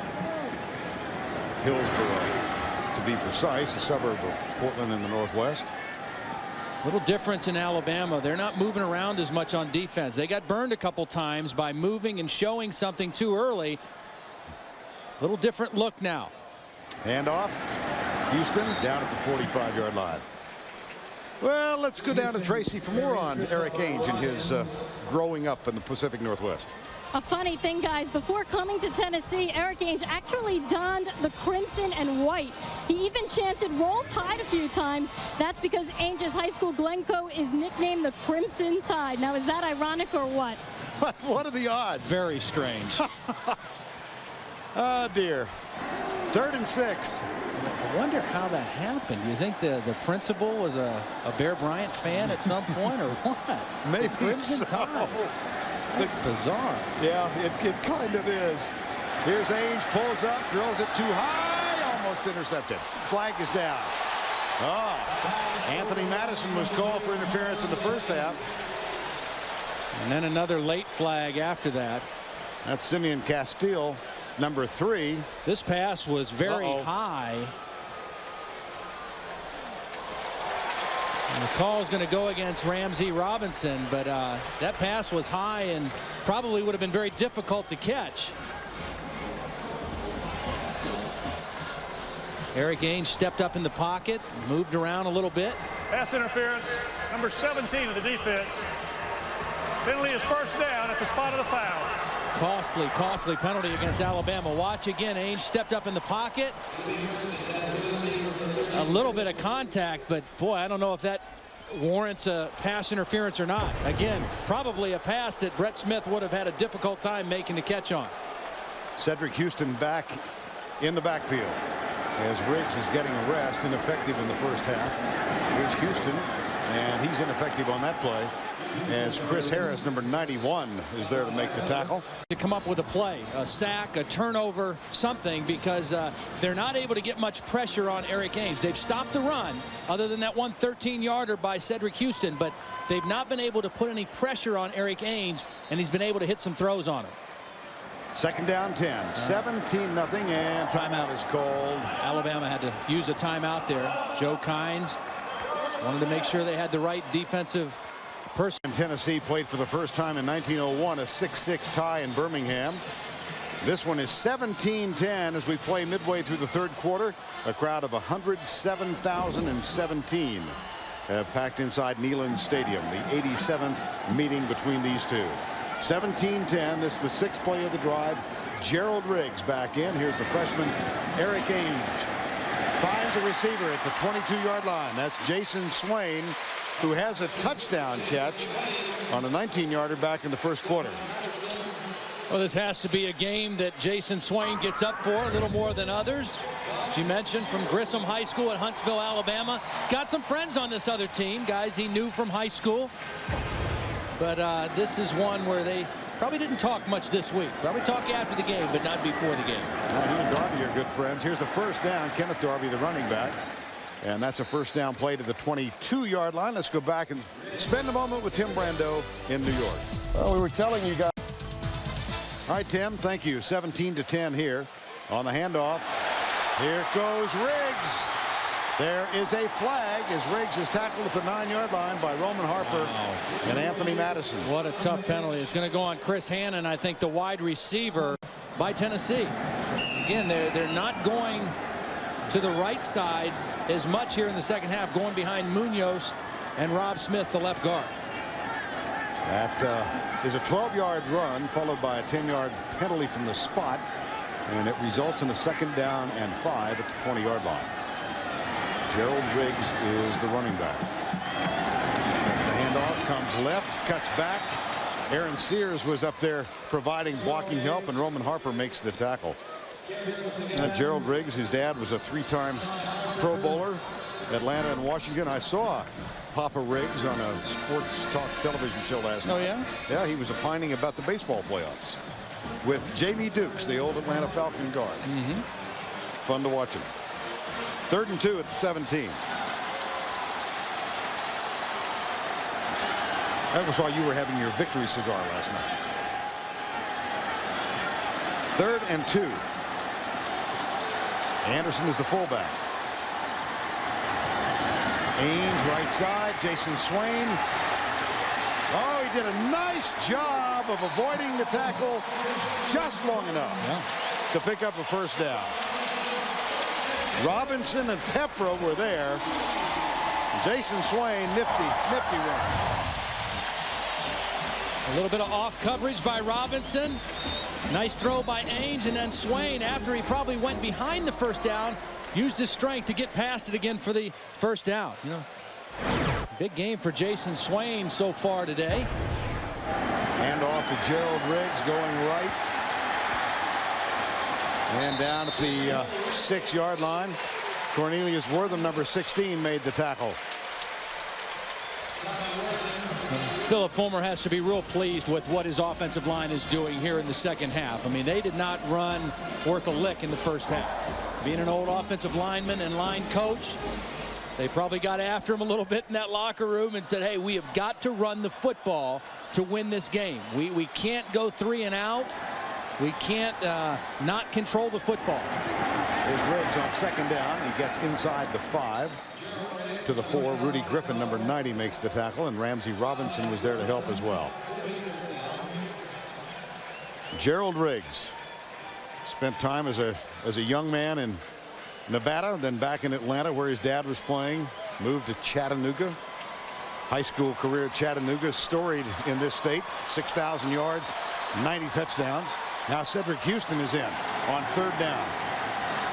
3rd and 1. Another change from the line of scrimmage.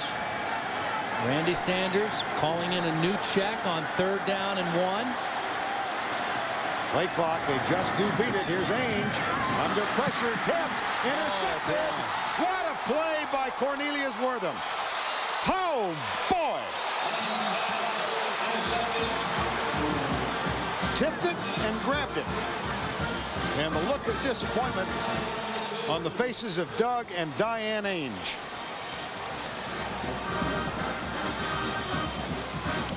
Well, part of the problem is the play clock was right down around 1. Here's Wortham right here. They're trying to throw quick slants, and Wortham is just going to read the quarterback. He's going to drop in the area.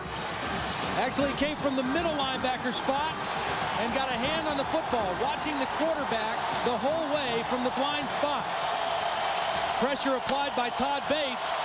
Alabama dodges one there. 6.5 minutes and 78 yards on the drive. Now Pennington, play fake from the end zone.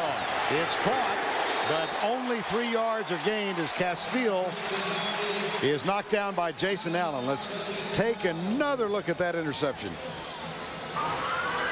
Well, we'll watch Philip Fulmer as he watched the interception. Oh, boy. The reason that was so important is this keeps it a 1-score game for Alabama. It's still 17-10. Both defenses playing well in the ball game, and Alabama still down by 1 score, but deep in their own territory. 2 turnovers today, both interceptions. Here's Pennington back. Left side, drills this one. Big completion right there. Yes, it is. After the 20-yard line, Tyrone Prothro, number 4. That's a gain of 15. And again, I get back to the point about Alabama. If they want to have a chance, there are opportunities to throw it downfield, and he's got to hit some here in the 2nd half. Pennington now 9 of 19 for 79. Alabama has not passed for more than 100 yards in a game since Brody Croyle's injury. Here is Darby breaking a tackle. Boy, what a run. Fights outside the 30. You know, when they talk about in tight spaces for extra yardage, Gain of 11 for Darby. First down and 10 at the 31-yard line. Here's the option play. Pennington pulls back. Nobody open as Prothro was down blocking. And it's an incomplete pass on a broken route, I believe. And they had linemen downfield because this was not supposed to be a pass. And I think that's what's going to be the call against Alabama. This was supposed to be an option or a run, not a pass. And there were Alabama linemen running down the field.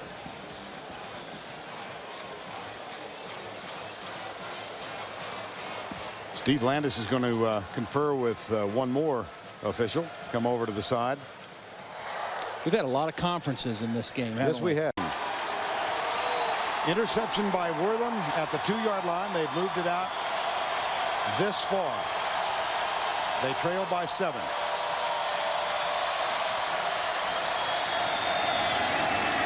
Darby. Look at that. Again. 79 yards for the day. He had 197 last week in Tuscaloosa in the victory over Southern Miss. 2nd and 6. He got 9 on the last one. Here's a play fake. Pennington rolling right, pulls it up, fires it incomplete. Out of bounds. Yep. Matt Caddell, number 11. That gives Mike Shula a chance to chat with Spencer Pennington. At one point, he didn't think he was going to get an offer to come to Tuscaloosa. He had verbally accepted at Mississippi State. And then he was telling us about his team preparing for the state 4A high school playoffs. Dennis Franchione was there, offered him a chance to come to Alabama, and he excitedly took that offer.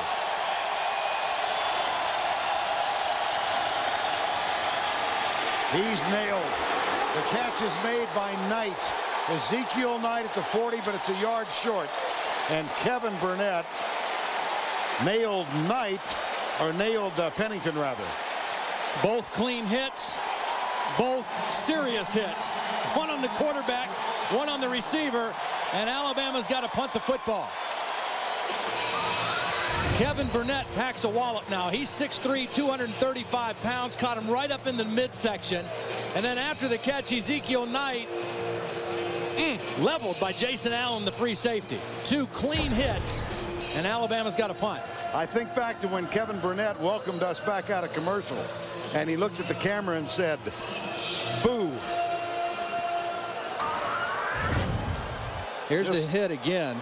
Got air on the blitz. A clean hit.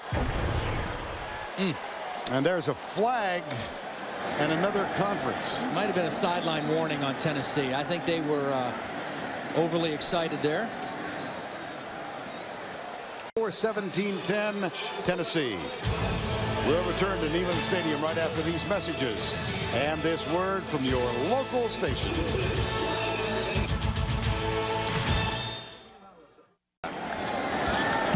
And here's Freeland's punt. Corey Larkins is back instead of Derek Tinsley. And I'm reminded of what Dave Rader said. There's nothing wrong with a punt. We begin quarter number 4. Freeland with a nice effort, and that pins Tennessee back. And time has been called. Tennessee leads it 17-10. Here's one of the mascots. As we get ready, here's the real one, Smokey. And Tennessee with a first down at the 11-yard line. First down and 10. And off up the middle. And out to the 16-yard line. At the second play of the fourth quarter in a bitterly contested game as these two teams meet for the 87th time. And a 7-point difference. I think you like what Tennessee accomplished in the third quarter. Yeah, I really do. I think they seized the momentum of the game, and I think it started with their offensive line. They made some adjustments at halftime. Only 53 yards of offense in the whole first half. They more than doubled that in the third quarter. 126 yards of offense, and they found some ways to run the football against this Alabama defense. And a second down and 4 after that 6-yard gain on first down. Riggs remains as the deep back in the eye. And gets the handoff this time. Nothing going on as Anthony Bryant makes the tackle. Let's go back to the studio. Wow. Okay, Tim, thank you.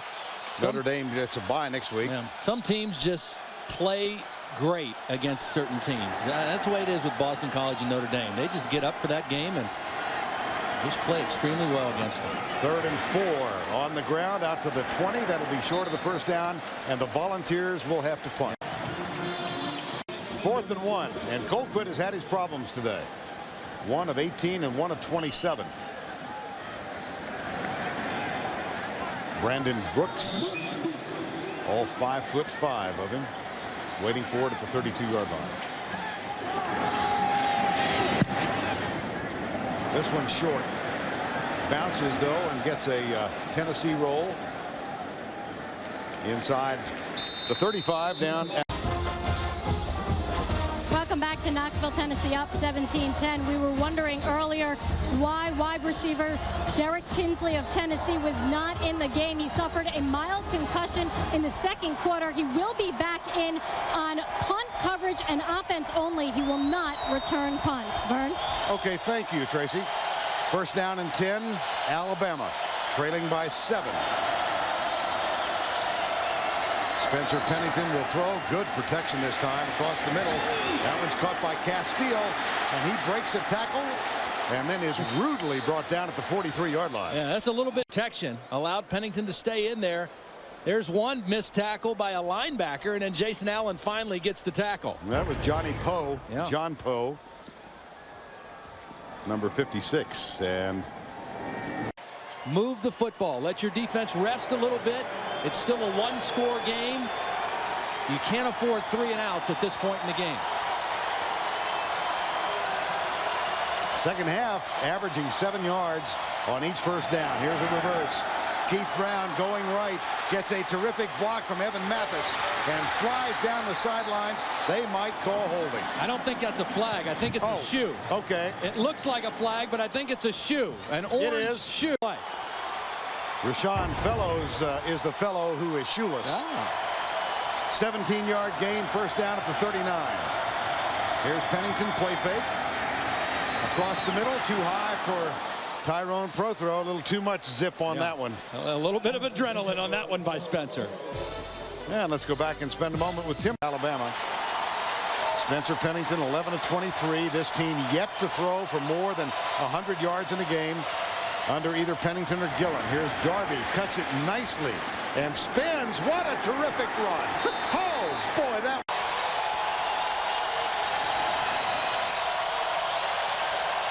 In the eye with 2 tight ends. 5 defensive linemen again for Tennessee. 2 fullbacks. Castillo's the deep man. He gets the ball. And he's got a first down on second. First down and 10 at the 28 with 10:20 to go. And again, they stay with the same 2 backs, McClain and Castile. It's play fake. Pennington, Prothro, looks for a block. Gets a little bit of help. As Wesley Brent was out there, but 2 at Georgia, then 1 at Ole Miss. They're 3-1 in conference. If they win, they continue to control their fate. And out west, Auburn winning again today.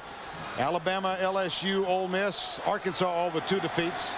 But Alabama is bowl eligible this year. If they get 6 wins, they're going to be going to a bowl. Second down, backs in the eye. They hand it to McClain, and that one didn't work. John Poe is in there at middle linebacker, partly because he is probably the most physical linebacker outside of Kevin Burnett that they have. Jason Mitchell has been playing the middle linebacker ever since Kevin Simon was injured in that Florida game. But John Poe at 235 pounds and 5'11" is a very physical middle linebacker. And that's why he's in there in these situations against this Alabama offense.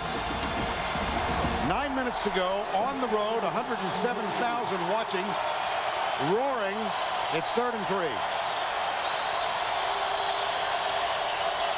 Darby back in as the tailback. It's Darby with a handoff. Gets a terrific block and cuts down to the 18. Nice block. Power football. I mean, you know, Tennessee knows it's coming, but they're executing it and still picking up to the yards they need. 92 yards for Darby, first down. That's McClain, the fullback. Pennington, modest play fake. He's in trouble. No, you can't take a sack. And he fumbled. And it is recovered by Alabama, but oh dear. And if you see Mike Shula on the sideline, he's saying, throw it away. You got to throw this away if you're Spencer Pennington. You've got a great drive going. You've got momentum. You're trying to throw the post, but it's double covered. If it's not there, you have to throw the football away. The worst possible thing you can do here is take the sack. Jesse Mahalona playing with a bum knee. You just have to do it. I mean, you just can't put your team, after you've moved the football and you've been ahead of the chains, now you're way behind the chains, second and a mile. Specifically 25. That was a loss of 15. Tennessee brings a man on the corner. Darby tries to bounce outside. He fights to the 30-yard line. It'll be third down. See, the other thing that play did was it took you out of pretty sure field goal range into testy field goal range now for Brian Bostic. His long for the season, 45 yards. He's one of 3 between 40 and 49 yards. So that sack was huge. And it's 3rd and 22. Ezekiel Knight back in the lineup, number 84, joined there by Keith Brown, DJ Hall, and Prothro. So 4 wide from the 30, 3rd and 22. And all Pennington's got to be thinking here is get a little bit closer for the field goal. Don't think you have to get the first down. Corner blitz. Pennington under pressure, one-hops it. Harris Harrelson with the pressure.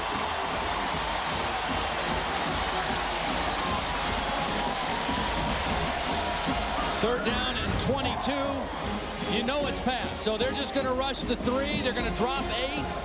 They do bring a 4th guy, Jason Allen, late, but 7 guys dropping into zone coverage. Nobody there to throw the football to. DJ Hall in the middle. Thought he was open, but Pennington not able to make the throw. And Spencer Pennington took the sack. Couldn't find a receiver. Bostic from 47. This would be a season long if it's good. Got plenty of distance. He got it. That cuts the lead to 4. Brian Bostic, who in that 5 overtime thriller a year ago had one blocked from 26 and missed. The Home Depot SEC on CBS is sponsored by Vicks NyQuil, Chick-fil-A, Earthlink, and by Pontiac. 6:26 to go in the 4th. A 47-yard Brian Bostic field goal shaves the margin to 4. Tennessee leads at 17-13 as Jamie Christensen gets set to kick off for the Crimson Tide. Corey Larkins is the deep man,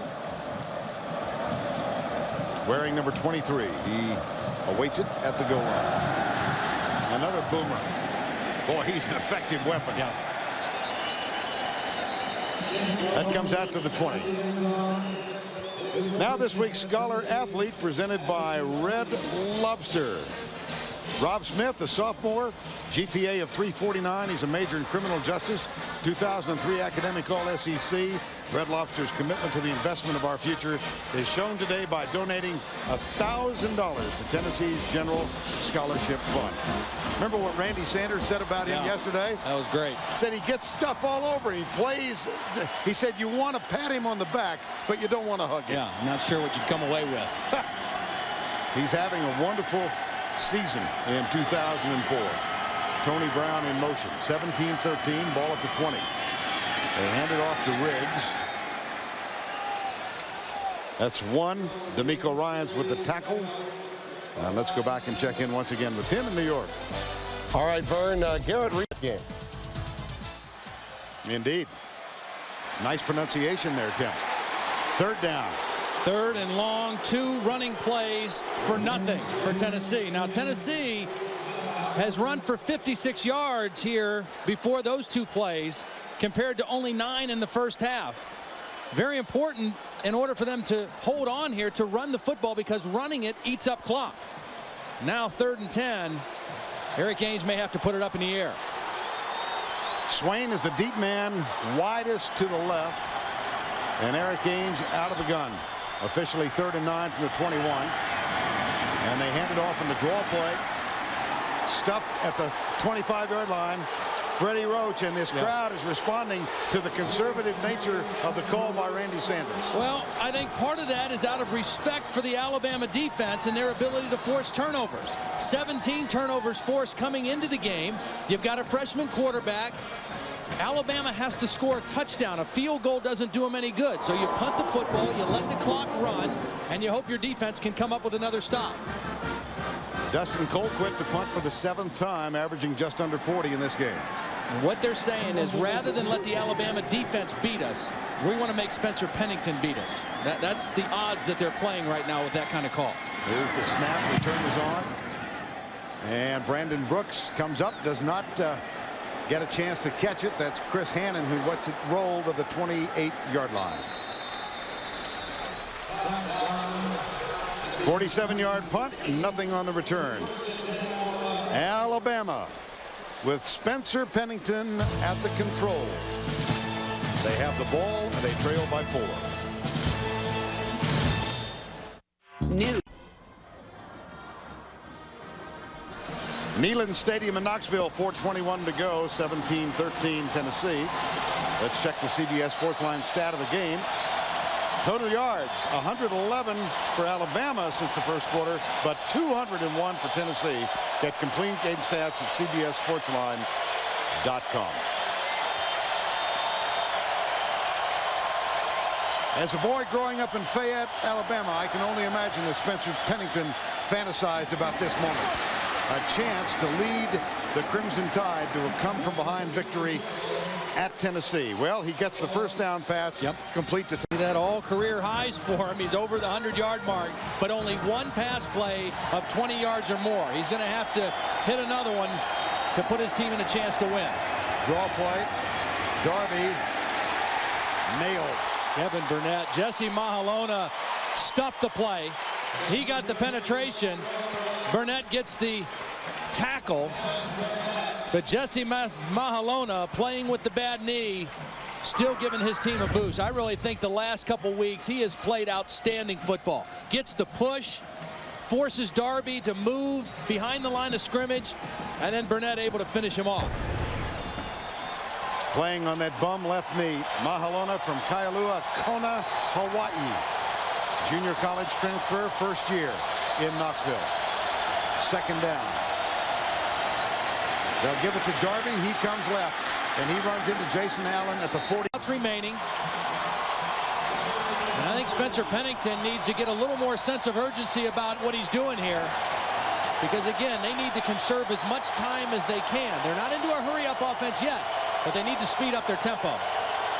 J.B. Klausner is the center on 3rd and 3. They'll keep it on the ground, and there is a fine defensive play by Omar Gaither. 4th down. Penetration again. He came on a blitz from the outside. He timed it perfectly. Here's Gaither right here. Watch him time it.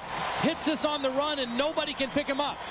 They tried to bring Evan Mathis, the guard, out, but Gaither was already across the line of scrimmage before Mathis could get to him. What a big, big play for Tennessee on 3rd down.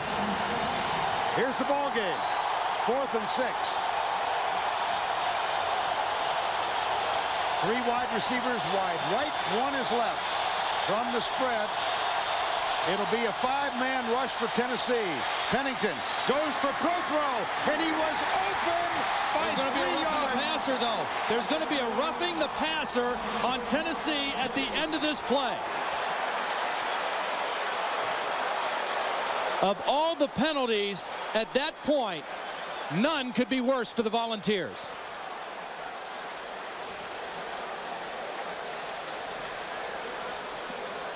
Here's Steve Landis. Personal foul, roughing the passer, number 98 on the defense. 15-yard penalty and a first down. Paris Harrelson has been playing outstanding football, but a shot to the head, a good call by the officials. You can't hit him in the face.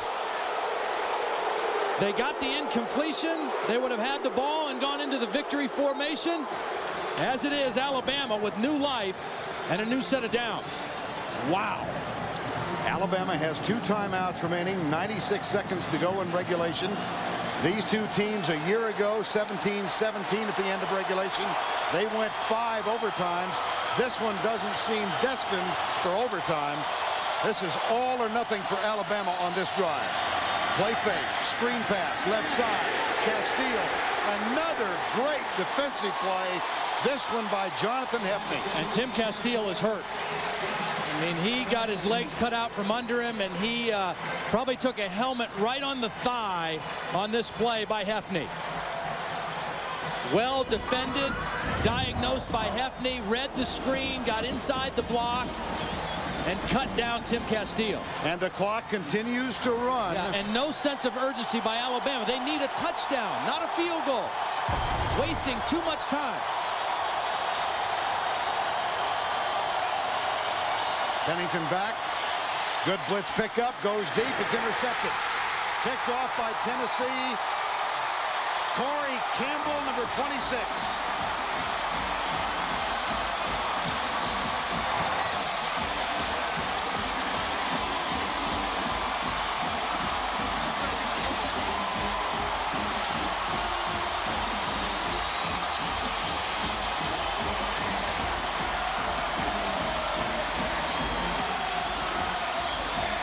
Sophomore from Spring, Texas, started the season as a starter. Now listed as a third-teamer. Biggest play of his career. Ball just got away from Pennington. Threw it high, tried to throw the in route to Keith Brown. It sailed on him. And Campbell, playing the deep safety, got the pick. 1st and 10, 45 seconds to go. Time called. Alabama, they've got 1 left. Well, I can only imagine, Todd, Brody Croyle, Ray Hudson sitting back in Tuscaloosa watching this. Hearts aching right now. Opposite emotions on the orange side. Well, it's Tuesday. 17-13, Tennessee with 40 seconds remaining. Alabama with 1 timeout left. You know, I want to say something, and I don't mean this in any disrespectful way to Spencer Pennington, because I think he had a valiant effort out there today. I think he's getting better each week he plays, but he's just not at the same level as a quarterback that Brody Croyle was before he got hurt. And I really think, regardless of the Hudson injury, if Brody Croyle would not have gotten hurt, I think Alabama would be 7-0 coming into this game and have been a top 10 team. Now, I don't know if they would have won today here in Knoxville, but Brody was having that kind of a season.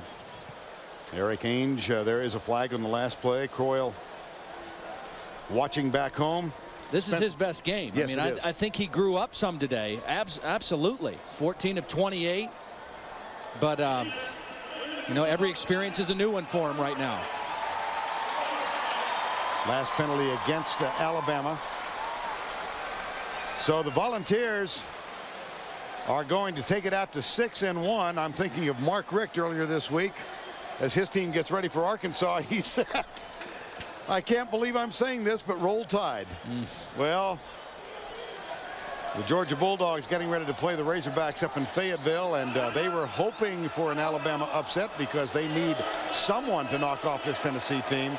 There's the final timeout used. Philip Fulmer's team is going to go to 6-1. Let's take a look at the play of the game presented by Wrangler 5-Star Premium Denim. And the call from Bob Kessling of the Tennessee Volunteer Radio Network. Quarter, Alabama leads 10-7. There's the snap. Kick on the way. Low spiral. Tinsley catches it at his 25-yard line. Breaks the first tackle. He's in the middle. He's got running room. Tinsley makes a move on the punter. Makes another cutback. He's got some blockers. Tinsley to the 30, and Tinsley is taken out at the 28-yard line. 45-yard punt return by Derek Tinsley. It set up a touchdown toss from Eric Ainge to Jason Swain. That broke a touchdown. And I mean, it was the key play of the game, because if you'd have told Mike Shula and Joe Kynes, the defensive coordinator coming in, that you would have come into Knoxville and hold Tennessee's offense to under 200 yards of total offense, you'd think we're going to win the game. But they didn't. That play, that punt return that gave Tennessee the short field leading to the Eric Ames touchdown pass was the difference in this ball game. Final play of the game coming up. Philip Fulmer got doused by Kevin Burnett. I think, you know, he said it's just an ordinary week. Yes, it's the Alabama game, but he has been, that's his daughter Allison, giving him a little peck on the cheek. It can't help but have affected Philip Fulmer to be the topic of so much print and broadcast journalism in Alabama.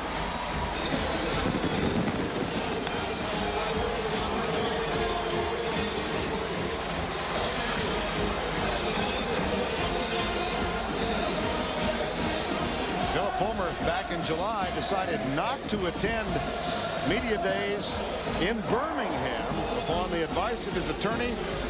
He was concerned that he was going to be served with a subpoena in one of the many lawsuits that have been filed in the aftermath of this probation for Alabama. There was a $10,000 fine levied on the university by the SEC. And you see that? Wow. Yeah. 17-13, Tennessee wins it. They go to 6-1, and they maintain control of their own fate. They have to go to South Carolina next week, and then they come back to take on the Notre Dame team here. Our player of the game defensively, Kevin Burnett. Boo. 11 tackles, 3 quarterback pressures. And let's go down to Tracy Wolfson, who is with Philip Fulmer and Kevin Burnett. Thanks, Vern. Coach Fulmer, he got you real bad there, didn't he? I really did. I tell you, he got me great. Yeah, I am so proud of our defensive football team.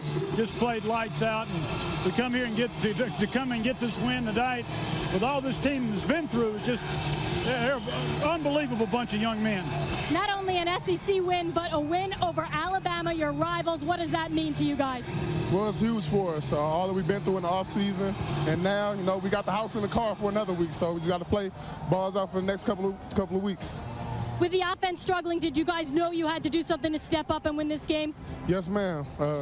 We knew our offense was struggling from time to time. We got a young quarterback, so we like the pressure on our shoulders as a defense.